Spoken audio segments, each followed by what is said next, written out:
എല്ലാ വിദ്യാർത്ഥികൾക്കും പുതിയൊരു വീഡിയോയിലേക്ക് സ്വാഗതം.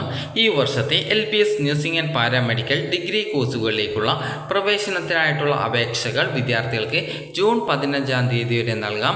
ഈ ഒരു ഡേറ്റ് നിലവിൽ നീട്ടിയിട്ടുണ്ട്. അപ്പോൾ ജൂൺ 12-ാം തീയതി വരെയായിരുന്നു നേരത്തെ ഈ ഒരു ഡേറ്റ് ഉണ്ടായിരുന്നത്. എന്നാൽ ഇപ്പോൾ ആ ഒരു ഡേറ്റ് നീട്ടിയിട്ട് ജൂൺ 15-ാം തീയതി വരെ അപേക്ഷയുടെ ഫീസ് അടക്കാനും അതിനുശേഷം ഈ ഒരു ആപ്ലിക്കേഷൻ കംപ്ലീറ്റ് ചെയ്യാനായിട്ട് ജൂൺ 17-ാം തീയതി വരെയാണ് വിദ്യാർത്ഥികൾക്ക് ഇപ്പോൾ നിലവിൽ അവസരം നൽകിയിട്ടുള്ളത്. ഇതുവരെ രജിസ്ട്രേഷൻ ചെയ്യാത്ത വിദ്യാർത്ഥികൾക്ക് അക്ഷയ വഴിയോ ഇൻ്റർനെറ്റ് കഫേകൾ വഴിയോ ഒക്കെ അപേക്ഷിക്കാവുന്നതാണ്.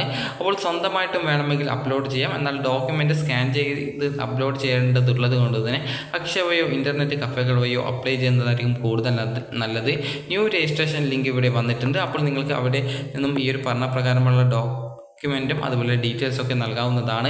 ആദ്യം നിങ്ങളുടെ ബേസിക് ഡീറ്റെയിൽസ് നൽകി സബ്മിറ്റ് ചെയ്യുകയും പിന്നീട് നിങ്ങൾക്ക് ആ ഒരു ഫീ പേയ്മെൻറ്റ് ചെയ്യുകയും അതിനുശേഷം ബാക്കിയുള്ള സ്റ്റെപ്പുകളായിട്ടുള്ള ഡോക്യുമെൻറ്റുകൾ അപ്ലോഡ് ചെയ്യാനുള്ള സ്റ്റെപ്പുകളുമാണ് ഉണ്ടാവുക. ഡോക്യുമെൻറ്റുകൾ അപ്ലോഡ് ചെയ്യാനുള്ള ഈ ഒരു സമയമാണ് 17-ാം തീയതി വരെ നീട്ടിയിട്ടുള്ളത്. ഫീ പേയ്മെൻറ്റ് ചെയ്യാനുള്ള ആ ഒരു ഡേറ്റാണ് 15-ാം തീയതി വരെ ആക്കിയിട്ട് നീട്ടിയിട്ടുള്ളത്. നിലവിൽ ഈ ഒരു ജൂൺ 12-ാം തീയതി വരെയായിരുന്നു വിദ്യാർത്ഥികൾക്ക് ഈ ഒരു അപേക്ഷ നൽകാനുള്ള ഡേറ്റ്. അപ്പോൾ ഈ ഒരു ഡേറ്റ് ഇപ്പോൾ നീട്ടിയിട്ട് നിങ്ങൾക്ക് ഈ ജൂൺ 15-ാം തീയതി വരെ ഈ ഒരു അപേക്ഷ നൽകാം. അതായത് ഏകദേശം 3 ദിവസത്തോളമാണ് വിദ്യാർത്ഥികൾക്ക് ഈ ഒരു അപേക്ഷ നൽകാനായിട്ട് നിലവിൽ നീട്ടിയിട്ടുള്ളത്. ജനറൽ കാറ്റഗറി വിഭാഗക്കാർക്ക് 800 രൂപയും SC/ST വിഭാഗക്കാർക്ക് 400 രൂപയുമാണ് ഫീസ് വരിക. അതുപോലെ തന്നെ വിദ്യാർത്ഥികൾ അപേക്ഷ സമർപ്പിച്ച ശേഷം വിദ്യാർത്ഥികൾക്ക് ലോഗിൻ ചെയ്തുകൊണ്ട് നിങ്ങളുടെ ആപ്ലിക്കേഷൻ്റെ സ്റ്റാറ്റസ് ചെക്ക് ചെയ്യാവുന്നതാണ്. ആപ്ലിക്കേഷൻ സ്റ്റാറ്റസ് ചെക്ക് ചെയ്ത ശേഷം വെരിഫിക്കേഷൻ സ്റ്റാറ്റസ് നിങ്ങൾക്ക് ചെക്ക് ചെയ്യാവുന്നതാണ്. ആ ഒരു പേജ് തന്നെ താഴോട്ടേക്ക് സ്ക്രോൾ ചെയ്ത് കഴിഞ്ഞാൽ വെരിഫിക്കേഷൻ സ്റ്റാറ്റസ് എന്നുള്ള ഭാഗത്ത് വെരിഫിക്കേഷൻ നോട്ട് കംപ്ലീറ്റഡ് എന്നാണ് എങ്കിൽ ആപ്ലിക്കേഷൻ വെരിഫൈ ആയിട്ടില്ല എന്ന് മനസ്സിലാക്കാം. അതുപോലെ തന്നെ ആപ്ലിക്കേഷൻ വെരിഫൈ ആവാനായിട്ട് കുറച്ച് ടൈം എടുക്കാറുണ്ട്. ചില വിദ്യാർത്ഥികളെ നേരത്തെ തന്നെ വെരിഫൈ ആവും, ചില വിദ്യാർത്ഥികളെ ഇത് വെരിഫൈ ചെയ്യാനായിട്ട് ലേറ്റ് ആവാറുണ്ട്. കാരണം LBS സെൻറ്ററിൽ നിന്നുള്ള ഉദ്യോഗസ്ഥരാണ് നിങ്ങളുടെ ആ ഒരു ആപ്ലിക്കേഷനുകൾ 1 by 1 ആയിട്ട് ചെക്ക് ചെയ്യുന്നത്. അപ്പോൾ അതുകൊണ്ടാണ് കുറച്ച് ലേറ്റ് ആവുന്നത്. അതുപോലെ തന്നെ വിദ്യാർത്ഥികൾക്ക് നിങ്ങളുടെ ആപ്ലിക്കേഷൻ നമ്പർ, അതായത് ആപ്ലിക്കേഷൻ നമ്പറോ അതുപോലെ രജിസ്ട്രേഷൻ ID ഒക്കെ കിട്ടാതെ വരികയാണെങ്കിൽ നിങ്ങൾക്ക് ഇവിടെ സൈഡിലായിട്ട് തന്നെ ആപ്ലിക്കേഷൻ ഇൻഫോ റിക്കവറി എന്നുള്ളത് ക്ലിക്ക് ചെയ്ത് ഇതിൽ പറഞ്ഞ പ്രകാരമുള്ള ഡീറ്റെയിൽസ് നൽകി കഴിഞ്ഞാൽ, അതായത് ഡേറ്റ് ഓഫ് ബർത്തും രജിസ്റ്റേർഡ് മൊബൈൽ നമ്പർ അതുപോലെ രജിസ്റ്റേർഡ് ഇമെയിൽ ID നൽകി റിക്വയർ ചെയ്ത് കഴിഞ്ഞാൽ നിങ്ങൾക്ക് ആപ്ലിക്കേഷൻ നമ്പർ അതുപോലെ തന്നെ ആ ഒരു രജിസ്റ്റർ ID അതുപോലെ ചലാൻ നമ്പർ എന്നിവ താഴെ നിങ്ങൾക്ക് വരുന്നതായിരിക്കും. ഞാൻ ജസ്റ്റ് ഇവിടെ ക്ലിക്ക് ചെയ്യുന്ന സമയത്ത് നിങ്ങൾക്ക് ഇവിടെ കാണാൻ സാധിക്കും. ഇവിടെ invalid email ID DOB mobile number എന്ന് കാണിച്ചത് കാണാം. അതേ രീതിയിൽ നിങ്ങൾക്ക് ഈ ഒരു ഡീറ്റെയിൽസൊക്കെ നൽകി കഴിഞ്ഞാൽ ആ ഒരു കാര്യങ്ങളൊക്കെ കറക്റ്റായിട്ട്, അതായത് ഈ ഒരു ആപ്ലിക്കേഷൻ നമ്പറും രജിസ്ട്രേഷൻ ID ചലാൻ നമ്പറും ഓട്ടോമാറ്റിക്കലി അതായത് കറക്റ്റായിട്ട് വരുന്നതാണ്. അപ്പോൾ വിദ്യാർത്ഥികൾക്ക് ഈ ലോഗിൻ ചെയ്യാനായിട്ട് നിങ്ങൾക്ക് ലോഗിൻ ബട്ടണിൽ ക്ലിക്ക് ചെയ്യുകയും അതിനുശേഷം നിങ്ങൾക്ക് നിങ്ങളുടെ ആപ്ലിക്കേഷൻ നമ്പർ നൽകി വെരിഫൈ ചെയ്യുകയും അതിനുശേഷം രജിസ്ട്രേഷൻ ID നൽകുകയും പാസ്വേഡ് നൽകുകയും ചെയ്യുക.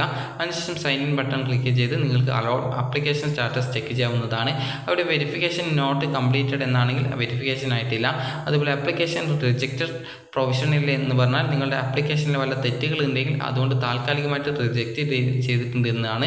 അപ്പോൾ അതുമായി ബന്ധപ്പെട്ട് എന്തെങ്കിലും റിമാർക്സ് ഉണ്ടാവും. ആ ഒരു റിമാർക്സ് ചെക്ക് ചെയ്ത് എന്തെങ്കിലും തെറ്റുകൾ ഉണ്ടെങ്കിൽ അത് പരിഹരിക്കാൻ ആവശ്യമായിട്ടുള്ള ഡോക്യുമെൻ്റ് അപ്ലോഡ് ചെയ്ത് കൊടുക്കുക. അതുപോലെ തന്നെ വിദ്യാർത്ഥികൾക്ക് യുവർ ആപ്ലിക്കേഷൻ പ്രൊഫഷണലി ആക്സെപ്റ്റഡ് എന്നാണെങ്കിൽ ആപ്ലിക്കേഷനിൽ പ്രത്യേകിച്ച് ഒരു കുഴപ്പമൊന്നുമില്ല എന്നുള്ളത് മനസ്സിലാക്കാം. അപ്പോൾ നിങ്ങൾ പാസ്വേഡ് മറന്നുപോയാൽ ആപ്ലിക്കേഷൻ നമ്പർ നൽകുകയും അതിനുശേഷം രജിസ്ട്രേഷൻ ID നൽകുകയും അതിനുശേഷം അത് വെരിഫൈ ചെയ്താലാണ് രജിസ്ട്രേഷൻ ID നൽകാനുള്ള ഭാഗം വരും. അപ്പോൾ രജിസ്ട്രേഷൻ ID നൽകിയ ശേഷം നിങ്ങൾക്ക് പാസ്വേഡ് അറിയാത്തതുകൊണ്ട് തന്നെ പിന്നീട് ഫോർഗോട്ട് പാസ്വേഡ് എന്നുള്ളത് ക്ലിക്ക് ചെയ്യുക. ക്ലിക്ക് ചെയ്ത ശേഷം പിന്നീട് വരുന്ന ഡീറ്റെയിൽസ് ഒക്കെ, അതായത് നിങ്ങളോട് സെക്യൂരിറ്റി ആൻസർ, അതായത് അപ്ലൈ ചെയ്യുന്ന സമയത്ത് നിങ്ങളൊരു സെക്യൂരിറ്റി ക്വസ്റ്റ്യൻ സെലക്ട് ചെയ്തിട്ടുണ്ടാവും.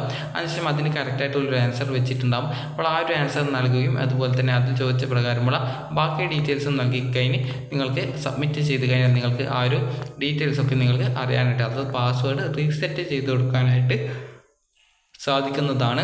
അപ്പോൾ വിദ്യാർത്ഥികൾക്ക് ഈ ഒരു ജൂൺ 15-ാം തീയതി വരെ ഈ ഒരു അപേക്ഷ നൽകാവുന്നതാണ്. അതുപോലെ തന്നെ ജൂൺ 17-ാം തീയതി വരെ ആപ്ലിക്കേഷൻ കംപ്ലീറ്റ് ചെയ്യാനും അവസരമുണ്ട്. അതുപോലെ തന്നെ വിദ്യാർത്ഥികൾക്ക് CPAS-ൽ അപേക്ഷ നൽകാത്ത വിദ്യാർത്ഥികളുണ്ടെങ്കിൽ CPAS-ലേക്കും അപേക്ഷ സമർപ്പിക്കുക. അപ്പോൾ വിദ്യാർത്ഥികൾക്ക് ഈ ഒരു വീഡിയോ ഉപകാരപ്രദമായിട്ടുണ്ടെങ്കിൽ ലൈക്ക് ചെയ്യുക, ഷെയർ ചെയ്യുക. Thank you for watching.